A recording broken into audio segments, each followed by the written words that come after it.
आऊज़ बिल्लाहि मिनश्शैतानिर्रजीम बिस्मिल्लाहिर्रहमानिर्रहीम। शुरू अल्लाह के नाम से जो बड़ा मेहरबान और नहायत रहम वाला है।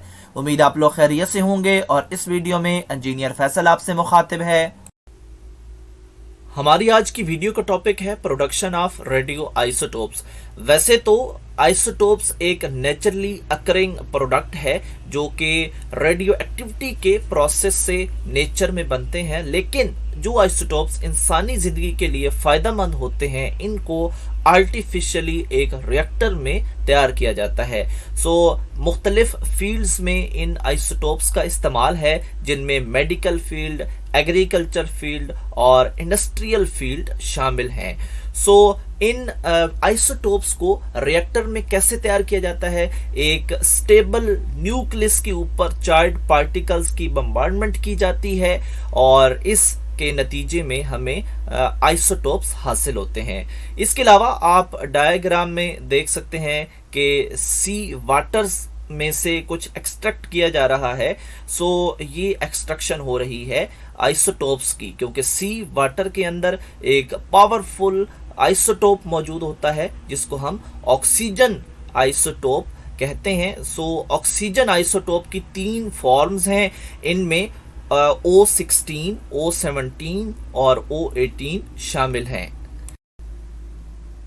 आइसोटॉप्स की प्रोडक्शन मेथड्स को डिस्कस करने से पहले हम आइसोटॉप का थोड़ा इंट्रोडक्शन देख लेते हैं और इसकी डेफिनेशन के अकॉर्डिंग जो आइसोटॉप्स होते हैं इसका मतलब है किसी एलिमेंट की 2 या 2 से ज्यादा फॉर्म्स आइसोटॉप्स कहलाती हैं।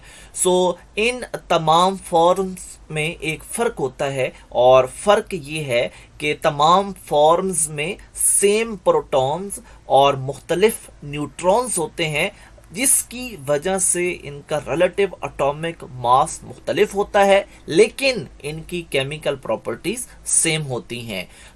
कार्बन के आइसोटॉप्स की एग्जांपल लें तो कार्बन 12, कार्बन 13 और कार्बन 14 इनमें शामिल हैं। इन आर्टिफिशियल आइसोटोप्स को बनाने के लिए जिस इक्विपमेंट का इस्तेमाल किया जाता है उसका नाम है न्यूक्लियर रिएक्टर। 2 तरह के मेथड्स हैं जिनकी मदद से इन आइसोटोप्स को बनाया जाता है। पहले मेथड का नाम है formation of fusion product. Fusion products की मदद से हम आइसोटोप्स हासिल करते हैं। पता होना चाहिए कि फ्यूजन प्रोडक्ट्स क्या हैं। जब एक लार्ज एटॉमिक न्यूक्लियस एक न्यूक्लियर फ्यूजन के प्रोसेस में जाता है तो उस न्यूक्लियस के फ्रैगमेंट्स हो जाते हैं, यानी वो टुकड़ों में तकसीम हो जाता है और इन टुकड़ों की तकसीम से हमें हमारे जो आइसोटोप्स हैं वो हासिल होते हैं। इस तरह जो फ्यूजन का प्रोसेस है वो आपने यकीनन पढ़ा होगा। तो इसके अंदर जो लार्ज न्यूक्लियस है उसके जो टुकड़े बनते हैं उनके नतीजे में हमें ये आइसोटोप्स हासिल होते हैं।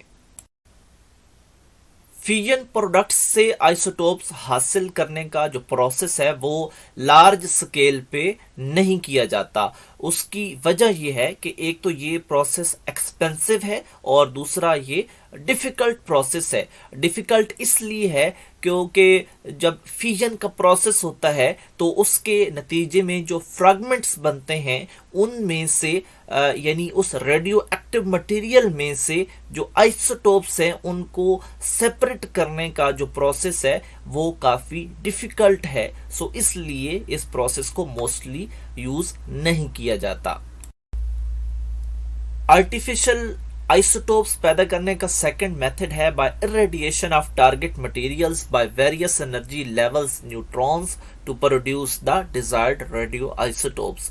यानी डिफरेंट एनर्जी लेवल्स के न्यूट्रॉन्स की रेडिएशन की वजह से जो हमारा टारगेटेड मटेरियल होगा, जो रॉ मटेरियल होगा जिसको हम कन्वर्ट करना चाह रहे हैं आइसोटोप में, हम इरेडिएशन के प्रोसेस से उसको आइसोटोप में कन्वर्ट करेंगे। न्यूट्रॉन ऑब्जॉर्प्शन होगी उस रॉ मटेरियल में तो हमें रेडियो आइसोटोप्स मिलेंगे। इसके अलावा एक प्रोसेस है जिसको हम ट्रांसम्यूटेशन रिएक्शन कहते हैं और इस रिएक्शन की मदद से जो न्यूक्लियस होता है उसके अंदर नंबर ऑफ प्रोटॉन्स को चेंज कर दिया जाता है। और इसकी एग्जांपल आप देखें तो रेडियो आइसोटोप्स जो Na24 और कोबाल्ट 60 हैं, ये प्रोड्यूस किए जाते हैं bye absorption of neutrons Na23 और इसके अलावा CO59। इनके ऊपर यानी Na23 और CO59 के ऊपर न्यूट्रॉन्स की एब्जॉर्प्शन के नतीजे में हमें Na24 और CO60 मिलते हैं। इस तरह का जो रिएक्शन है उसको हम ट्रांसम्यूटेशन रिएक्शन कहते हैं और इस तरह हमें न्यू आइसोटोप्स हासिल होते हैं। इस प्रोसेस की मदद से एक टाइप के आइसोटोप्स को दूसरी टाइप में कन्वर्ट कर दिया जाता है।